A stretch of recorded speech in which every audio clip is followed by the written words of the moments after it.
I'm Miwa Messer. I'm the producer and host of Poured Over, and I am so excited to have this time with Sequoia Nagamatsu. His novel and stories, and yeah, we're going to talk about that format. How High We Go in the Dark is one of our Discover Prize finalists, and I'm so excited to see you this morning. Thank you for fitting me in. I really Thank you for appreciate having it. me. Yeah. All right, let's talk about novel and stories. Mhm. There's a lot we're going to cover in this Right. conversation, but novel and stories first, because a lot of folks will say, oh, I don't do short stories, they're not satisfied. But novel and stories is its own thing. hmm I mean, for me, I love novels and stories, Mm-hmm. or short story cycles, which I actually think is a little bit of a different thing. Yep. But if you loved Olive Kitteridge, if you loved, the work of Anthony Mara, David Mitchell, I think it's a form that it allows busy people to have their cake and eat it too, which Mm-hmm. means that they can read a short story, maybe on their way to work, on the way home, feel somewhat satisfied, but still have that larger arc that they might be missing with a traditional story collection that is actually completely standalone. There are no links other than maybe theme or the fact that an author wrote all of those stories. So with something like How High We Go in the Dark, you are going to see characters again. You are going to see at least hints at relatives, at friends, and you're going to see an evolution of the world through Mm-hmm. generations and centuries. It's really satisfying. Like I said, I've read the book twice now. Mm. And the first time I remember just thinking, who is this guy? Where are we going? And why is it over? Right. And this time I sort of had the luxury of sitting with some of the details. And there are some stories that fold in on previous, and it's so emotionally satisfying because part of what you're writing about is not just climate change. You're writing about grief. Right. And grief there's a lot. And this started with the death of your own grandfather, right? Yeah. The very, very raw early seeds before I even think I knew I had a book began in 2009. And so I was just exploring how to deal with grief. I was living in Japan at the time. How do the Japanese people, especially in a very sort of like tech savvy city like Tokyo, how do they deal with grief? And so a lot of those early efforts were me exploring how do we find closure when Mm-hmm. sometimes traditional forms of closure are not possible. How do we move on and find hope? And kind of going back to the novel and stories format, another reason for that is that I'm not only interested in exploring grief at the moment of tragedy, it's also about grief and catharsis and hope over generations.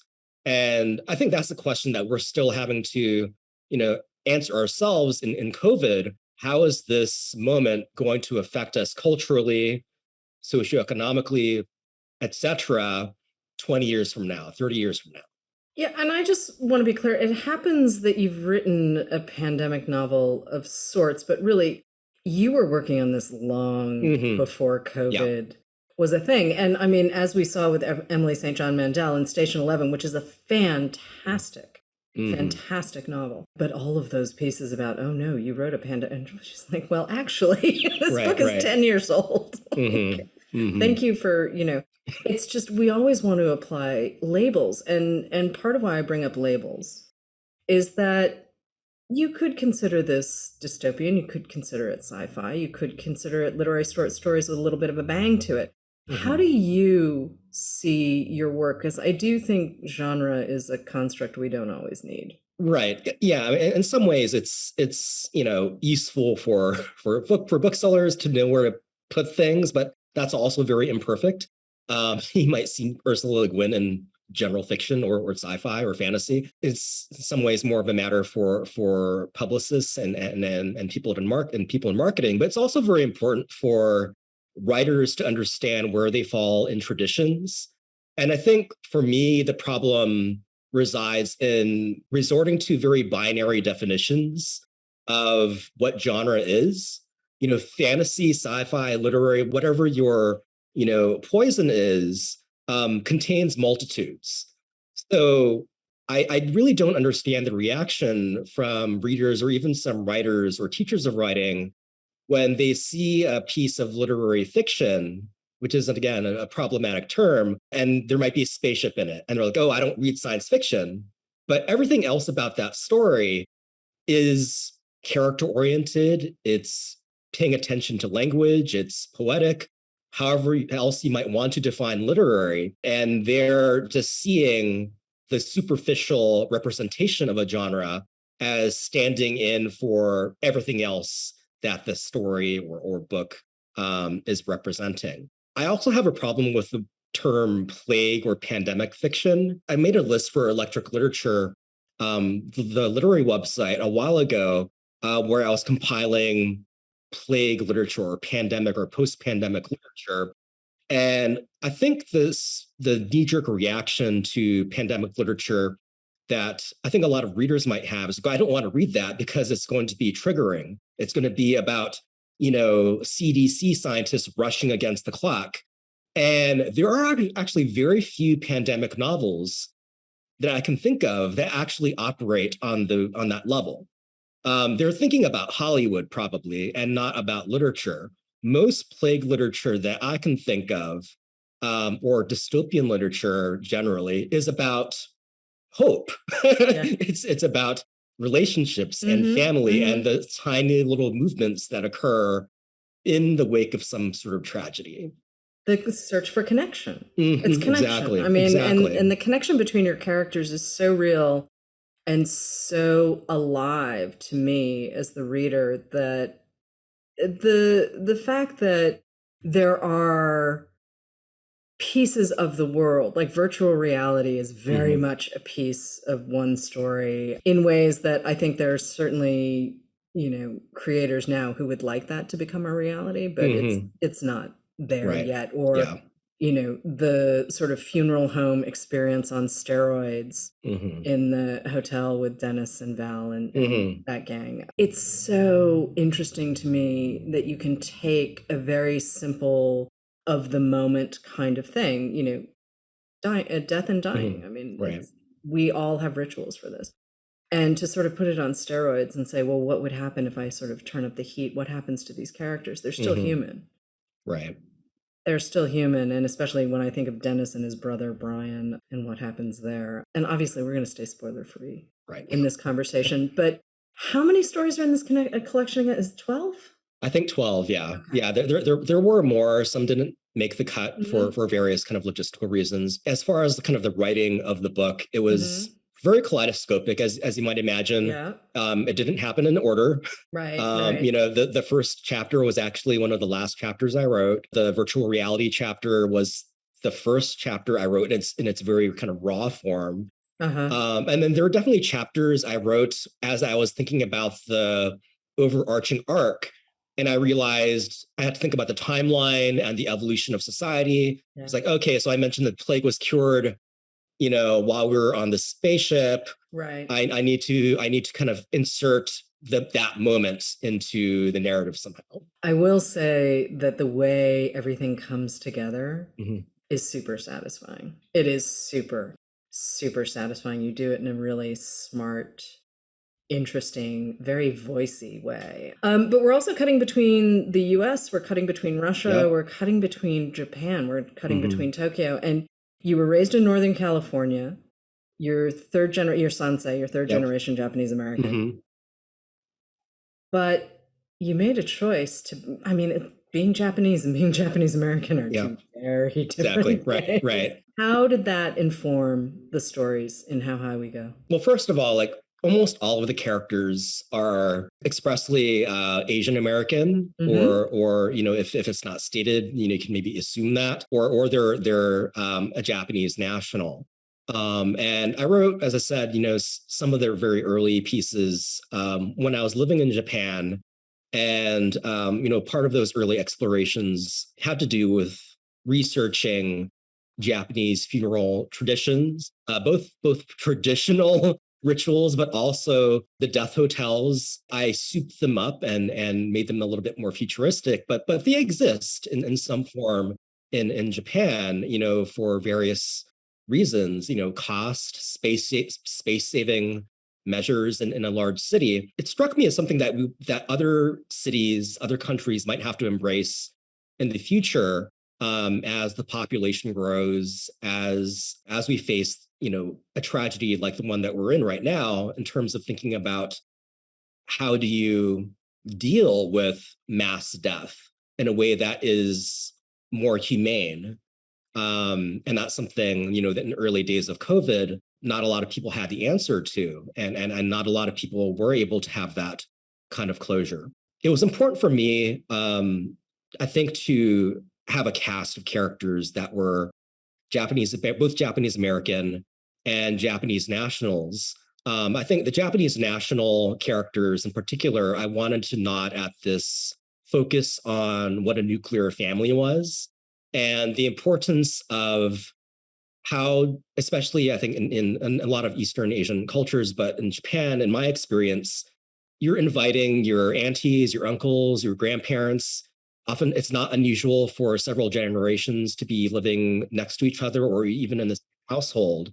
So I really wanted to touch on that sense of community and how a tragedy like this would inform that kind of connectivity in the future. And for the Japanese American characters, here in the US and San Francisco and Seattle, wherever, I really wanted to place the focus that these were just characters living their life. For a long time, when I first started writing fiction, I felt a pressure, and I think some of this was pressure on myself, but I wouldn't, I think, be lying if I said some of this was pressure from stories that marginalized writers felt that they needed to write in order to be accepted. And that was the story of an exotified experience. I'm a sansei, so I don't wake up to the smell of miso soup. I'm not writing rice. I'm not eating rice balls for breakfast, lunch, and dinner. I'm not playing to that. The immigrant experience was not my experience. The war experience was not my experience.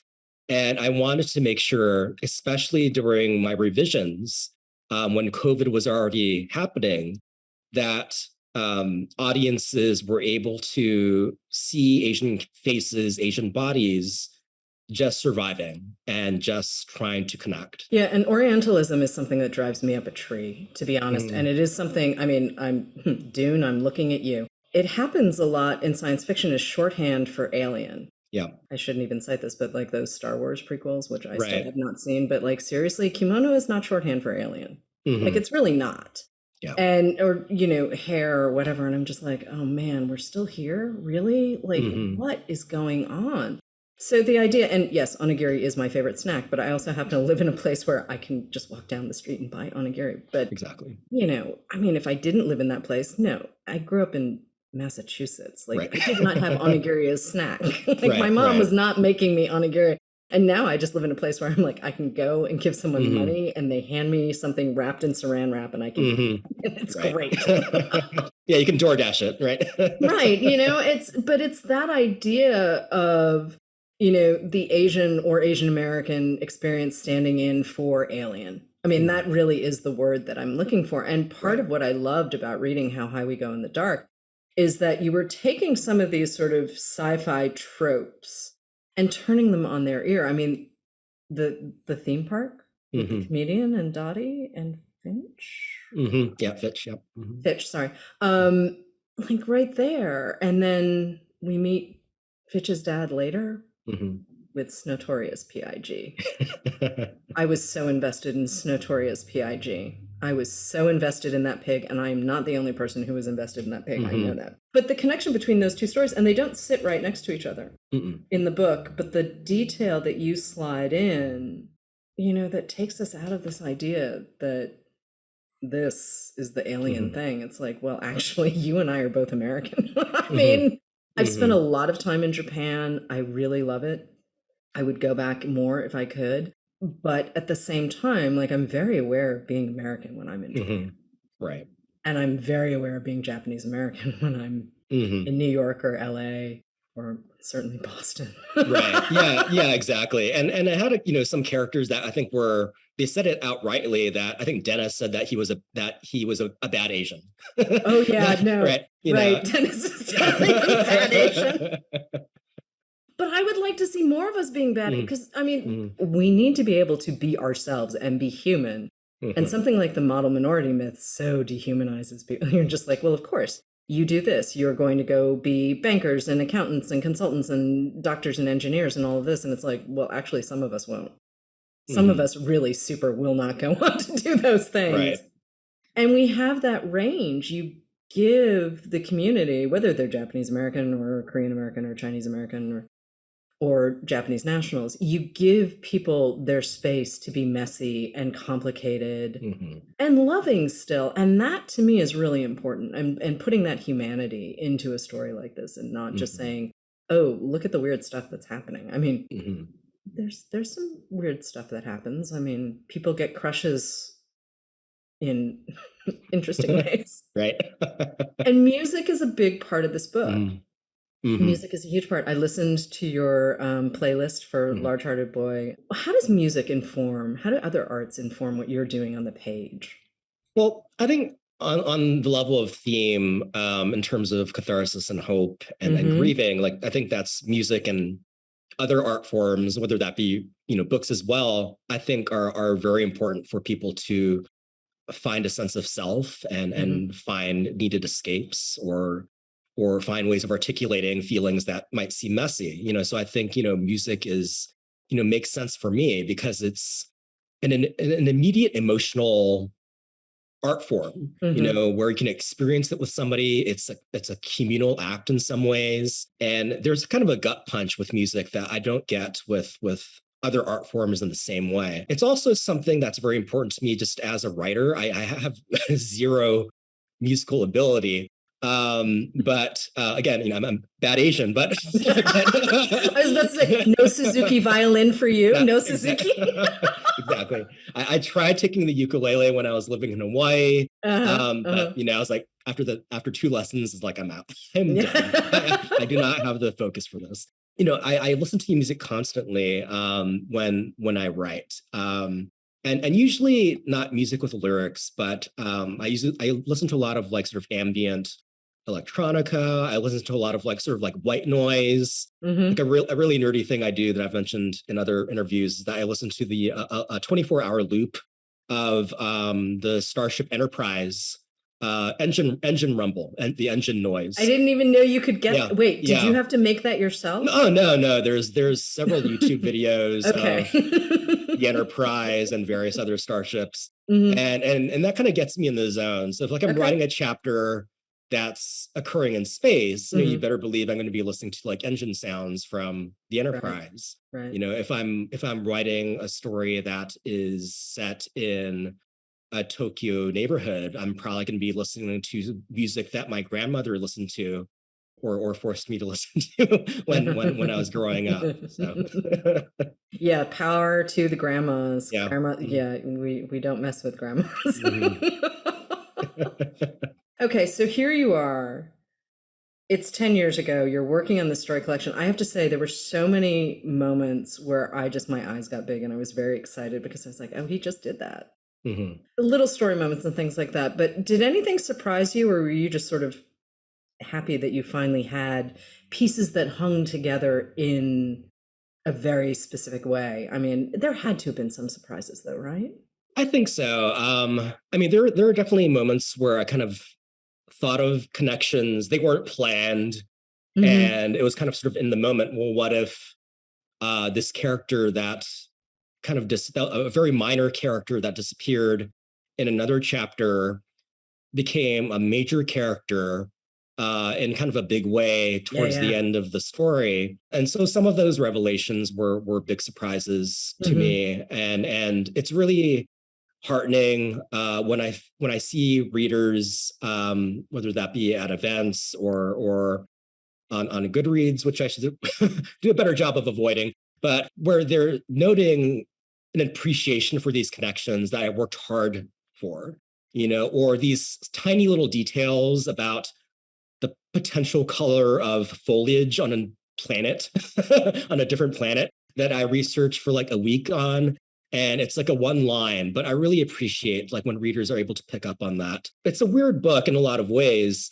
And it's a book that I think can be read in multiple ways. if you're a story collection person, you could kind of read one a day, and kind of feel satisfied and kind of still get the arc. Hopefully you're not taking too much time between them, because there are probably things people will miss if they take too much time between readings, because there are definitely threads that you need to pay attention to. I'll just say like the necklace, like you need to pay attention to that. That is, yeah, If that you're reading this definitely. book. So Necklace totally had my mhm, attention, mhm, and there's a painting that pops up yeah. a Mhm, couple of times where I right. was like, okay. And I love stuff like that. I really linked story collections, novel and stories. I think there's a level of technique that has to go into them, and sort Mhm, of a thought process that is, and I love story collections in general, and I do believe that there's greatness to be found standing in line. Like, instead of scrolling through my Instagram, I mhm, can read a story. I appreciate, again, and I know I said this at the top of the show, but the way things fold back in again, and the way things just pop, and you're not mapping this out, right? I mean, I get that you're a detail yeah, guy, but we're yeah. not looking at a whiteboard in your office as you're figuring this out.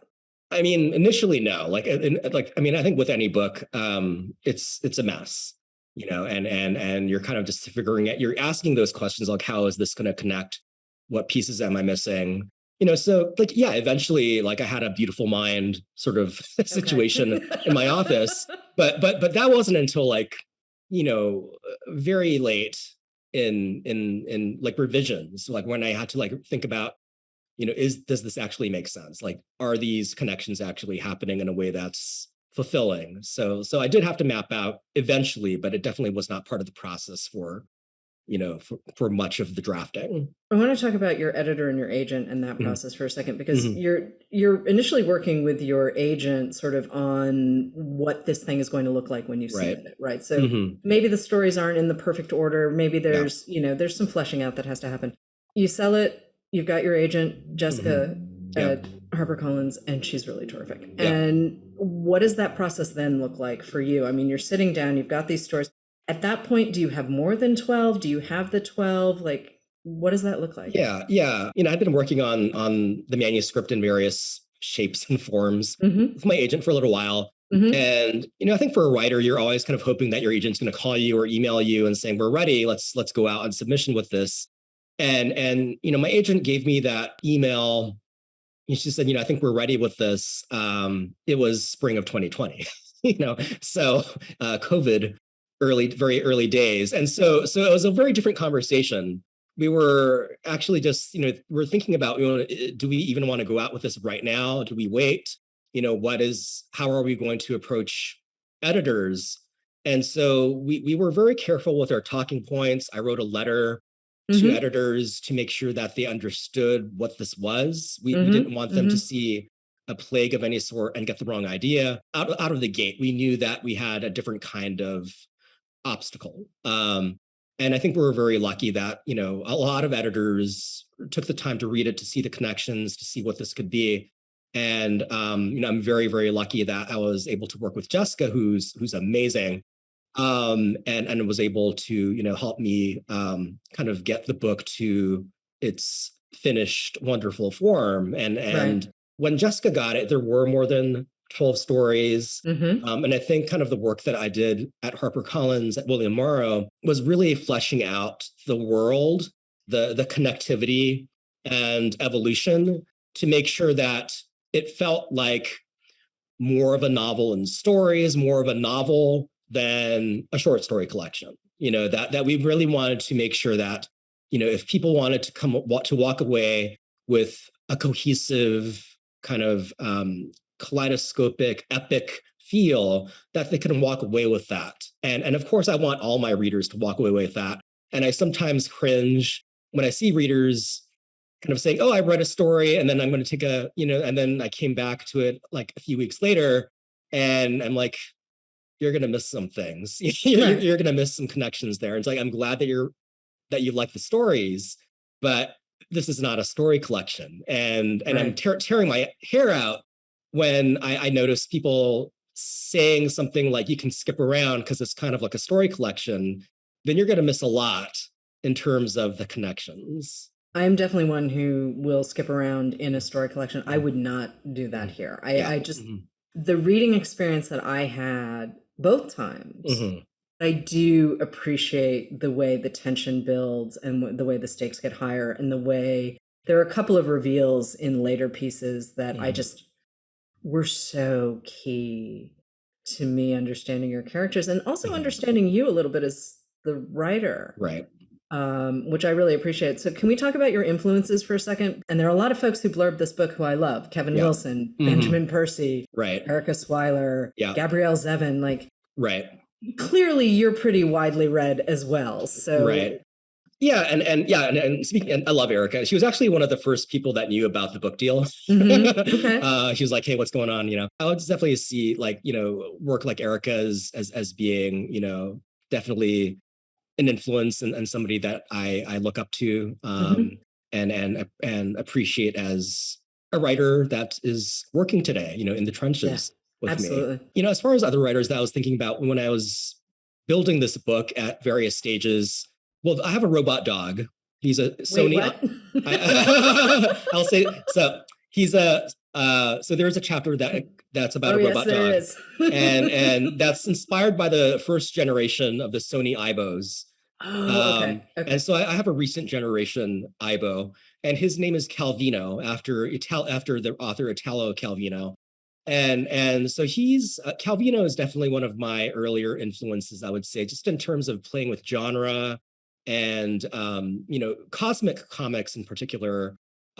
Really kind of was influential for me in not being afraid to explore cosmic questions, like deep philosophical, settings, and like cosmic comics, deals with stories of, the moon getting further away, kind of like what happened before the Big Bang, and love writers that are dealing with those types of questions. Another one on a more structural level is Cloud Atlas, and everybody talks about. I think Station 11 and Cloud Atlas are probably the two books that I think in the back copy and Amazon, Barnes and Noble, like I feel like those two books get mentioned a lot with How High We Go in the Dark, and there's probably reasons for that.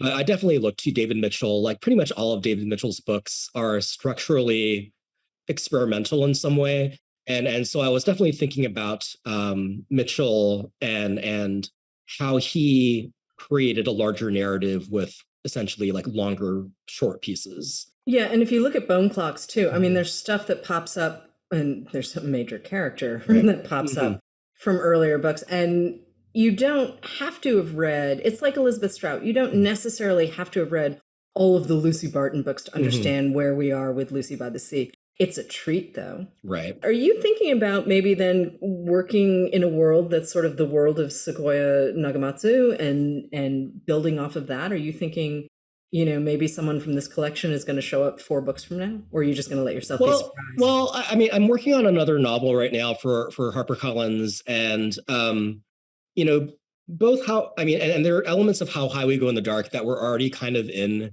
this novel, and so I have been toying with thinking about how I could make this next novel in the same universe in some way. It's still certainly standalone, not a sequel by any means, but I guess sort of in the vein of like what Emily St. John Mandel did with Sea of Tranquility. Exactly. It's Exactly. there's nods toward it, but it's its own thing. So I'm probably going to be doing something similar to that, where it's a very different novel. It's more family centered. There's no plague in it this time, and it's more of a kind of a coming of age identity formation sort of beast. And I think for me, that was just I just wanted that challenge. I wanted to occupy a different space because I'd occupied this space of like deep time and jumping around a lot. That I wanted to kind of just settle with one family and a smaller group of characters. How are you feeling about that book? That book has changed so much over the Uh-huh. years. Like there used to be kind of like there's this epidemic of memory loss, and I kind of took that out because Right. after this novel and COVID, I was like, I just can't do another one like that. So it's changed a lot in format. The characters and the inciting incidents are largely the same. It's been coming for a while, Right. and it's been evolving. But I think my experiences with How High and How High has influenced, I think, its current format, Yeah. because I don't want to repeat too much. I don't want to trigger people in the same way. Well, But I also want to make sure that it's still a Sequoia Nagamatsu book. It's right. and I think if I had a brand, I'm always going to be a weird writer. I'm Hmm. always playing with genre. So there's a shapeshifter. There are things like that. So But I mean, Victor Laval plays with genre. I yeah. mean, Ben Percy has played. I mean, Yeah. when we limit ourselves to labeling things instead of just saying, no, really, this will just blow your mind. It Hmm. will blow your mind for, the people who like to puzzle through stories, and when I say stories, I don't mean necessarily short stories. I mean, puzzling through a narrative. Let's put it Hmm. that way. I do want to talk about you as a teacher, though, because obviously Sure. we've been talking about a lot of what you've Yeah. learned in the creation of this Hmm. book and the creation of the book that's coming that I cannot Yeah. wait to read. But what have you learned from your students? Because you've been teaching for a while. Yeah, I've been teaching for a while, and I mean, I would say that, like, I think teaching forces me to be more widely read than I would be on Yeah. my in my own devices, because I have to. They need to have at least some face time with domestic realism. They need some fantasy. They need some sci-fi. Hmm. I want them to read some kind of quote unquote classics. Hmm. Even though I'm definitely a teacher that is like, destroy the canon. I'm like, enough of these people. If you want to read them, great. You're going to get them in other classes. Right. I don't need to repeat that in my class. And so I try to make sure that I'm learning with my students as Hmm. well. And since I'm the professor, I need to know that story and know that novel Right. 10 times better than them. So it really helps me, I think, develop as a writer and as a reader. But as I said, like, it also helps me dust off the cobwebs of maybe writerly tools that I still need, but don't really maybe visit as much as I should. So I love Alice Munro. I love Marilyn Robinson. I love a short story writer like William Trevor. Hmm. And I make sure my students read those works in addition to writers that are a little bit more in my wheelhouse, so they can see that bridge from, Hmm. okay, this is still kind of literary, but it's borrowing and in dialogue with other traditions. And then here we're going to dive into the deep end, and this is like hard sci-fi. Hmm. This is hard fantasy. So like I definitely, I think, probably exposed them to people like Erica Swyler. They read her novel, Yeah. and Hmm. Kevin Brockmeyer, Ben Percy, Murakami. So they get a lot of that because I'm their professor, and tough. Like, you're going to be reading some of these magical, fantastical, crazy works. But I think they love it because it's a way for them to sort of see how these different traditions are working together, and it excites them in a way that maybe sometimes some of their other stories they've read in other classes, they're like, I think it's tough for some students to find commonality there. Oh yeah, It, complete. I can see. and whether that's on a genre level or on a level of just, I don't see myself in the story. Right. Right. Especially if I have people of color in my classes, I'm very, very aware that there needs to be work by Black writers, by Asian Mm. writers, Yeah. by international writers, just so that they understand that a writer doesn't need to be writing,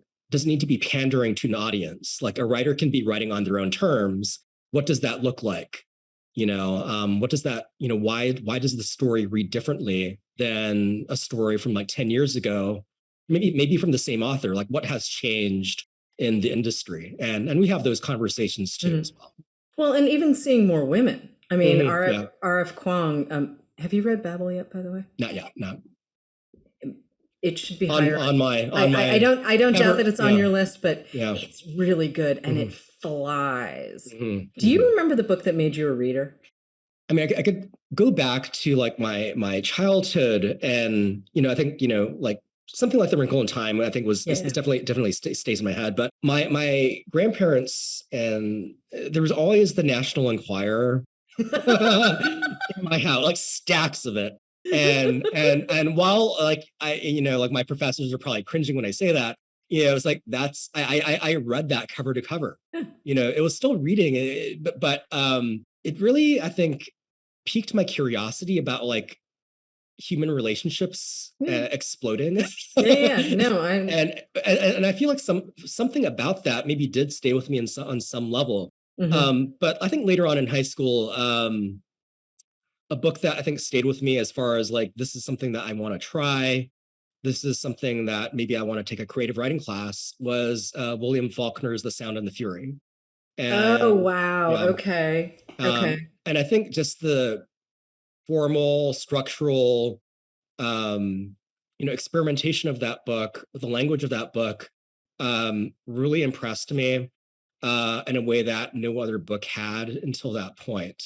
Mm, And I liked like all the other high school books that you tend to read, mm. 1984 or whatever. Like those were fine, but I think it was my ability to see a writer's hand at work with The Sound and the Fury that made me want to do it. I was assigned Intruder in the Dust Mm-hmm. as a junior in high school, and that is not a way to introduce someone to Faulkner, Mm-hmm. especially when the teacher stands at the front of the room and says, "Well, I Mm-hmm. picked it because there are no cliff notes." Yeah. Okay, I don't care about the other kids who are using the cliff Mm-hmm. notes because I'm not doing that. But like, really, dude, this is the Mm-hmm. one you choose. Like, that is not a way to meet Faulkner. That is Right. super not Mm-hmm. the way to Yeah, meet yeah, yeah. Faulkner. Why do you write? Well, I think the sassy answer is that I'm bad Asian and I'm bad at math. So had I been better at math, I probably would have pursued something like astronomy. Right. But the other thing I was always, I think, at least I guess naturally good at was just, I was always kind of a dreamer. I was always very creative. It was very easy for me to come up with concepts. As an only child, I was just kind of alone by myself a Mm. lot. And so I think being in a narrative mode, writing, creating stories in various ways was kind of just my de facto kind of normal natural mode. And I think, as an adult, I write because, it's something that gives me purpose. It gives Mm-hmm. me a way of articulating things about my life, about what I observe. I was an anthropology major. So I think in Uh-huh. some Uh-huh. ways, writing helps me kind of scratch that itch, even though I was kind of a mediocre anthropology major. It helps me kind of explore culture and relationships through story. I'll just give you like a short anecdote. Like I think, with Dennis's chapter Elegy Hotel, speaking of writing because it's a way for me to articulate things. My father died around that time when I was revising in that. And, in that chapter, this character Dennis has to make a hard decision. I mean, it's not really a hard decision, but for him it is like, like, do I go home to take care of my mother, or do I continue to escape my life and my responsibilities? Um, and I had been estranged from my father for a very long time. Dealing with a character that had another hard decision helped me kind of make what I think was the right one, Mm-hmm. to call Mm-hmm. my father and have a conversation, even if it's not the conversation that we needed to have. Mm-hmm. It was Mm-hmm. a conversation nonetheless before he passed away. Mm-hmm. And so I think, working on How High We Go in the Dark allowed me that space to get there. Writing is an act of connection. Reading is Yeah. an act of connection. I Mm-hmm. mean, there's no other reason to do it. There's Mm-hmm. really, unless you're trying to figure out, it's pretty great the things we Mm-hmm. get to do when we're surrounded by words and stories and the people who Mm-hmm. create them and consume them. I'm a fan. What can I Yeah. say? Mm-hmm. Is there anything we missed talking about How High We Go in the Dark? I know we've been dancing around spoilers and there's so much in here, but I want people to be able to experience this book the way I did. Yeah. It's tough because you can't really talk about the overarching arc in some ways without bringing up those spoilers. But yeah, I'll just remind people to pay attention to the necklace, pay attention to the tattoo, the paintings. Mhm. Those things will pay off if you make it to the end. I did want to mention one other author that was kind of part of my inspiration, and Uh-huh. she only has two story collections out, but she was an author that I picked up, I think, purely because of the cover. I was just Mhm. wandering around in a Barnes and Noble It was a Stacy Richter collection called My Date with Satan. I remember that book. Yeah, we put that in the Discover program a Yeah, million and years somebody ago. just there was like a weird like little Cupid doll necklace and Yeah, like yeah, kind of yeah, yeah. like a dress, and the color scheme of it was like hot pink and like neon green, and it Yeah. was very eye catching. But all of those stories, they were like, I think all first person stories were doing something that had really, and I had just graduated college, I think, and it was doing something that I had always craved but didn't realize it, that this is an author that was dealing with these like crazy absurdist kind of high concept premises but never moving away from the heart of their characters, and doing so in a very irreverent kind of sassy voice consistently. And I ate up all of those stories. I think both of her collections were on my desk for a long time as kind of like they were like my MFA program before I went to MFA school. Like I learned so much from those collections. Like those two books, My Date with Satan, Twin Study, and then Charles D'Ambrosio's Dead Fish Museum Yeah, yeah, yeah. was another one. I mean, just Charles D'Ambrosio, like talk about a masterclass of short stories. I made the mistake of only bringing one book with me when I went back to Japan, and so I basically read that book like 3 times like on the flight, and felt like I had just been gifted all of these tools to use in my own work. Can I shout out Lydia Millay too? Do you read Lydia Millay? I love Lydia Millay. Yeah, she's. I've been saying this to everyone. Dinosaurs, a novel, is great. It is, and it's out soon, but it is really, really great. Hey, can we shout out your magazine, Psychopomp? Can we? Yeah. Where can people find you, and what are you doing there? And you do this with your wife. I think this is adorable. Yeah, we're actually. I mean, we're kind of on the actually probably on the downturn of that. Oh, okay. Sorry. But we're preserving the archives though, so you can go to psychopompmag.com and you'll see the several years of stories there. We've published authors like Anne Valenti, Raven Leilani. Yep. So we're I think very privileged to kind of like enter this space where a lot of these kind of household names now we're still publishing shorter fiction. It was a way for me and my wife, I think, initially to kind of like maintain our relationship when we had a long distance thing going on. And she's also a writer as well, and so it was a way for us to kind of like share our interests and communicate in different ways other than like trying to watch a movie via Zoom together. Which is like, all right, I'm playing play now. 1, 2, 3, go. So Psychopomp was kind of a way for us to kind of like maintain that connection. We're also working on a novel together, which is still in its early stages. Okay. I can't really say much about it now, other than it has something to do with like tarot cards and kind of portals. But I'll leave that at that. It's very exciting to be working with my wife in that capacity at the dinner table. So that seems very, very cool. And it also seems like a good place to wrap a conversation that I knew would fly. I knew this was going to happen. Sequoia Nagamatsu, thank you so much for joining us on Poured Over. How High We Go in the Dark is out now. Hello, readers. It's time for another TBR Topoff, where we recommend books to pick up when you stop in for your copy of How High We Go in the Dark by Sequoia Nagamatsu. I'm Mark. And I'm Becky. And we're coming to you from Becky's home store in Florence, Kentucky. So I'm going to jump right in if you don't mind. Of course. Good, because I loved How High We Go in the Dark. Sequoia Nagamatsu is a genius. I love this book. I want everybody to read it. Please, please, please just jump out. But while you're in the store picking that book up, you may want to also consider On Such a Full Sea by Chang-Rae Lee. I loved this book. It's a dystopian sort of masterpiece, I would call it. This is a stunning novel. It takes place in an industrially corrosive future, and it shows how the themes of love and community are the most important, regardless of the era. So we follow our main character, Fan. She works in these colossal fish tanks. She's a diver.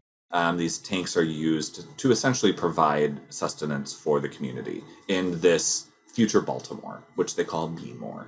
But Fan's boyfriend disappears, and she decides to drop everything and embark on this journey to track him down. The thing that I love about this book is that it's all told essentially as a legend. The narrators are basically this entire community who are following Fan on her journey. It's kind of an odyssey that this sort of Greek chorus, I guess, is telling this tale and learning as they go about themselves, about their entire community, about the breakdowns that are so apparent. It creates this beautiful parable for society and a quest for the ages. I think it's absolutely glorious, and I haven't really read anything quite like it. Chang Rei Li is an incredible author, and this one is my favorite. So please check out On Such a Full Sea by Chang Rei Li. Becky, do you have one for us? Oh, well, you know that I do. Right. So the one that I thought of to go along with this book it was the book, in my opinion, of last year, and it is Cloud Cuckoo Land. Yay! By Anthony Doerr. It's fantastic. Very similar to How High We Go in the Dark. It does span hundreds of years. And basically the story shifts between 5 people in the past, the present, and the future. They're all bound together by this one single ancient book called Cloud Cuckoo Land. And it's by Antonius Diogenes. You kind of get into this book because each chapter you're hearing from a different person. So it keeps switching back and forth from these different characters and their viewpoints. And you feel so connected to them. As their stories unfold, the more and more that you learn, the more you're attached. And I don't want to say too much because I don't want to spoil any of the surprises that are going to come. And when they come, they're incredible. It's such a hard book because I want to tell you everything and then I don't want to tell you anything because I want you to discover all of it on your own. So just please trust me. You need to read this book. It is Cloud Cuckoo Land by Anthony Doerr. It's what I love, I think, about it the most is that the way that the stories interweave and connect so beautifully. The book is a celebration of books and the power of story. Cloud Cuckoo Land by Anthony Doerr. Oh, I wholeheartedly agree. That was the most rewarding book that I read last year. I 100% agree. I think that the way it all fell together was one of the best experiences I've had reading. Really? Love it Yes. so much. Well, that is all we have for today. Thank you so much for tuning in to Poured Over. Please make sure to give us a rating and subscribe so you never miss an episode. You can also follow us on our socials at Barnes & Noble. I'm Mark. And I'm Becky. You can follow my own home store at BN Westchester. And you can follow my new home store at BN Florence. Thanks so much, everybody. Happy reading. Bye. Poured Over is a Barnes & Noble production. The show is available on Apple, Spotify, and Stitcher. Please rate and review us wherever you listen to podcasts.